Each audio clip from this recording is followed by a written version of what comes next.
Assalamualaikum warahmatullahi wabarakatuh. Perkenalkan, nama saya Salsa Agustina Maharani.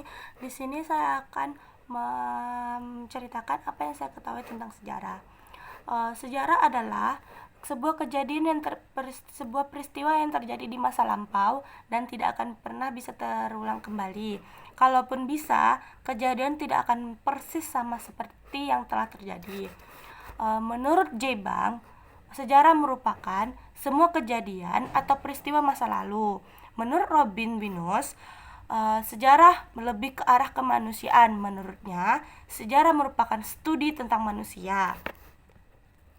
Menurut Sir Chris Fed, sejarah merupakan kehidupan manusia yang mengalami perubahan. Menurut John Tass, sejarah adalah memori kolektif, memori yang menyimpan pengalaman. Menurut Herodotus, pengertian sejarah merupakan satu kejadian berputaran jatuh bangunnya masyarakat. Menurut saya sendiri, sejarah merupakan kejadian tidak akan bisa diulang kembali atau peristiwa yang tidak akan bisa terjadi kembali. Ciri-ciri sejarah itu ada abadi, penting, dan unik. Abadi adalah sejarah sebagai peristiwa bersifat abadi karena tidak akan pernah berubah-ubah dan akan terkenang.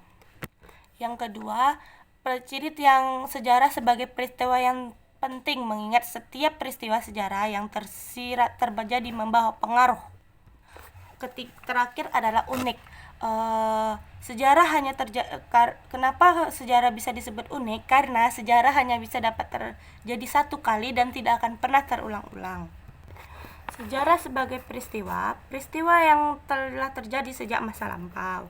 Sejarah sebagai kisah, peristiwa atau kejadian pada masa lampau. Sejarah sebagai ilmu.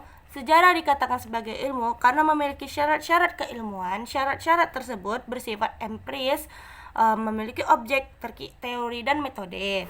Sejarah sebagai seni. Sejarah dikatakan sebagai seni karena seorang ahli sejarah membutuhkan ilustrasi, imajinasi, dan emosi.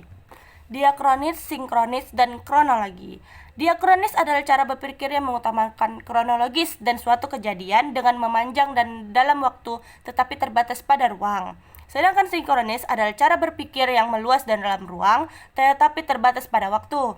Sedangkan kronologi, ilmu bantu untuk menentukan waktu terjadinya suatu peristiwa dan tempat peristiwa secara tempat berdasarkan urutan waktu. Orang-orang yang dianggap berada di luar kasta dan agama dan kebudayaan Hindu itu disebut Dalit. Agama Buddha diperkirakan masuk ke Indonesia pada abad ke-5. Ajaran Buddha yang paling banyak dianut oleh sebagian besar masyarakat Indonesia adalah dari aliran Mahayana. Sistem kepercayaan yang berkembang di Indonesia sebelum datangnya agama Hindu Buddha adalah animisme dan dinamisme.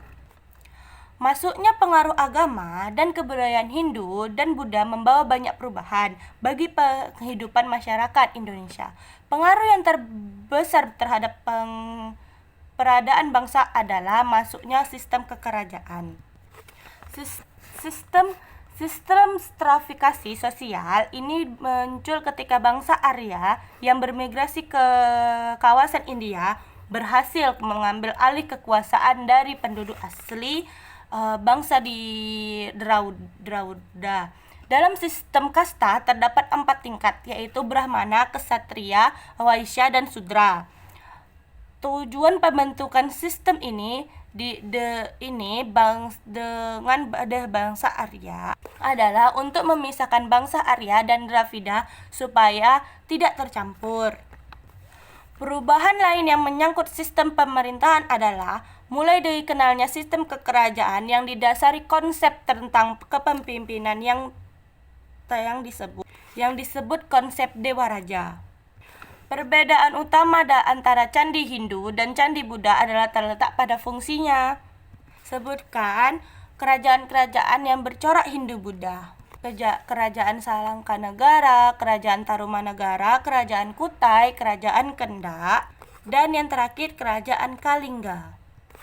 Kenyataan bahwa telah terjadi pencampuran antara kebudayaan Hindu dan kebudayaan asli yang telah berkembang pada zaman prasasta atau zaman belum dikenalnya tulisan di Indonesia ditunjukkan oleh bukti dikenalnya cara menulis di atas batu atau meida.